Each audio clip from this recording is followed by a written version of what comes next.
Hey, what's up guys, Mixoplex here. Welcome to another episode of Mixed Academy. This one's going to be focused on Season 4, the Sunken Kingdom, and kind of answering the question of where do I find coral message in the bottles, and how do I obtain a Breath of the Sea. So, we're going to go ahead and get straight into this. We're not going to kind of just bait you into this long video.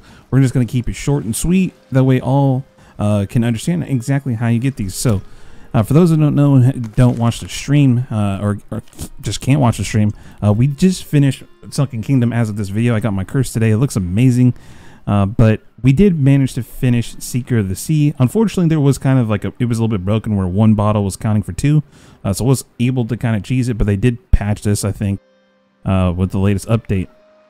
But you're probably wondering, where can I get these? Where can I start to work on this so I can obtain the different ship pieces and maybe even the weapons and stuff like that? Well, let's go ahead and get into this right away. So let's go ahead and debunk a big thing that I've seen a couple of people talk about and never debunked, and I think it's a big no-no. One, you cannot find these in regular barrels at an outpost, or any barrel as far as I know. Any static location from an island, whatever, any of these barrels or you can interact with to find supplies will not actually have these. These are just going to be washed up. Just like you find pieces of loot or message in bottles, eventually you will find one. So how exactly do we find one? Well, this is where it's going to get a bit tricky and a little bit time wasting. To kind of keep it short and sweet, you're going to have to check every single island.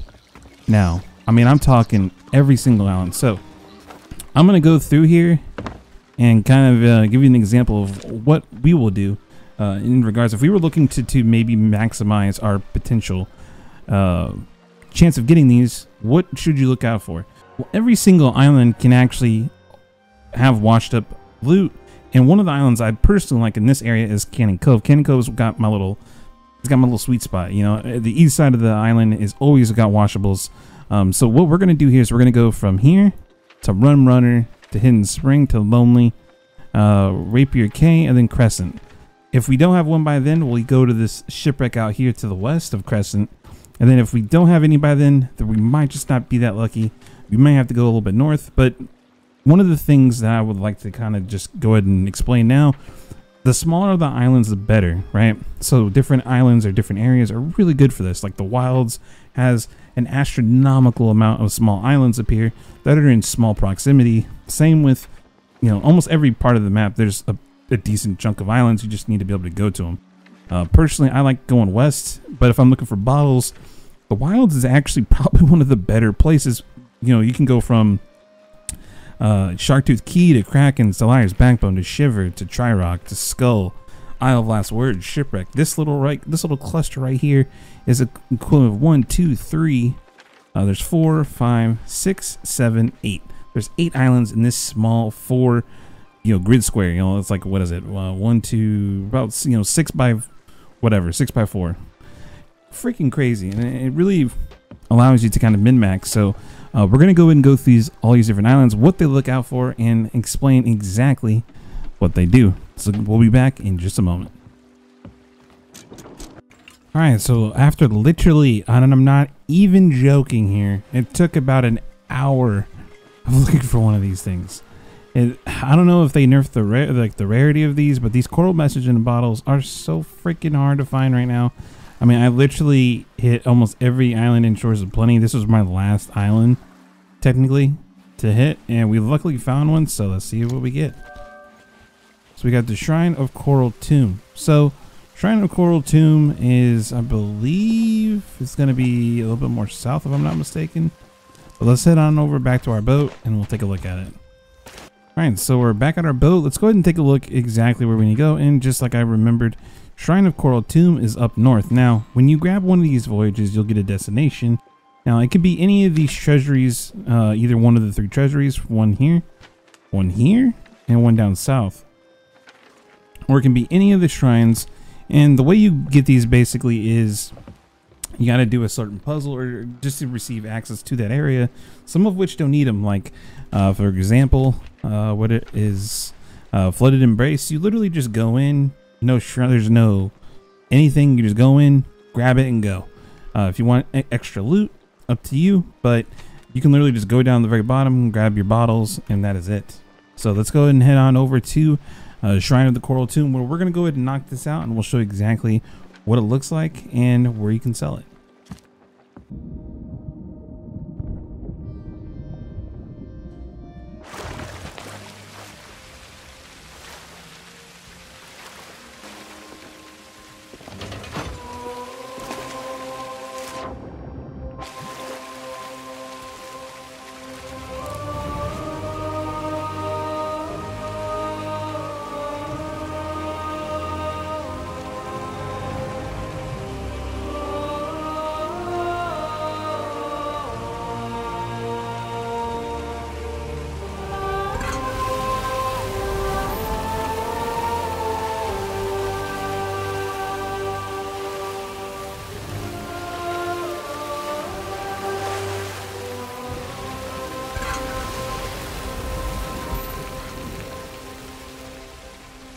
And so after finishing the whole puzzle of this particular shrine, we're going to go up here and we're going to be able to see our Breath of the Sea. In this case, we got a sapphire bottle, which is really cool. We're not going to take any of the loot here, so we're just going to go ahead and take this for now. Now, all of this loot is tied to commendations, so if you are still in need of this stuff, definitely put in the time.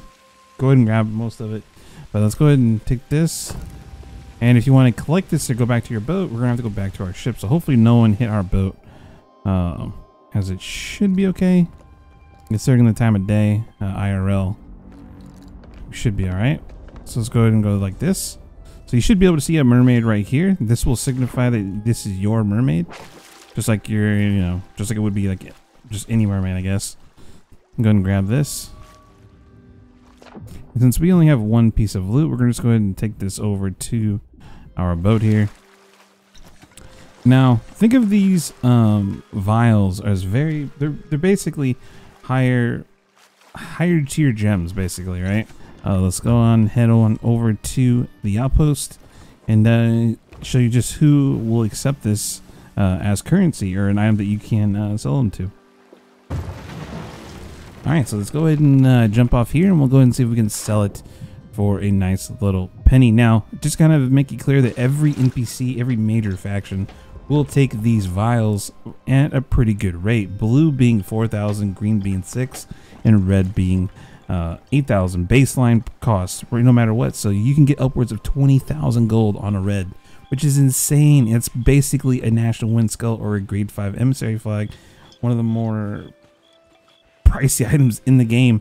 So if you do come across a red or multiple of these voyages, they're definitely worth doing. Now, you shouldn't pursue these just only, if anything, there's more reason now, more than ever, to jump out for supplies, but you can also look for these message in the bottles across your travels, and maybe you and your crew just happen to find a couple of these which could net you and your crew and pretty little profit. Now, the only NPC faction that won't take these is Athena. They're unfortunately they will not take these at all, just like they follow the same rule set of gems. They just don't take them. So let's go ahead and sell this off real quick for a measly 4,000 gold, and voila. So thank you guys for watching. If you guys enjoyed this video, please let me know down in the comment section below. Are you guys enjoying the Sunken Kingdom patch? Are you guys enjoying the shrines, the treasuries, and including these Breaths of the Sea? Do you think they're worth doing? I gotta say, my personal opinion, I think they're great. I kind of wish the coral voyages were a little bit more common. I mean, I can literally go hours of not finding one. I think at one point, my worst luck was I didn't find one for 4 hours, which is insane. But it is a thing, and unfortunately, some nights we can go from not finding any to finding 10 in within a couple of hours. So I guess it's just RNG, and we got to just treat it as such. But let me know down in the comment section, guys. Thank you guys for all the support. For anybody that did turn up when we had our drops, I very much appreciate it, guys. You guys are amazing. But thank you guys for watching, and stay tuned for more Mix Academy and also highlights that are coming out very soon. With this patch and just everything kind of going on, there just isn't a lot to personally find right now outside of the usual Reaper stuff. We're going to get back probably into the stacking pretty soon here. But thank you guys for watching. I will see you guys in the next one.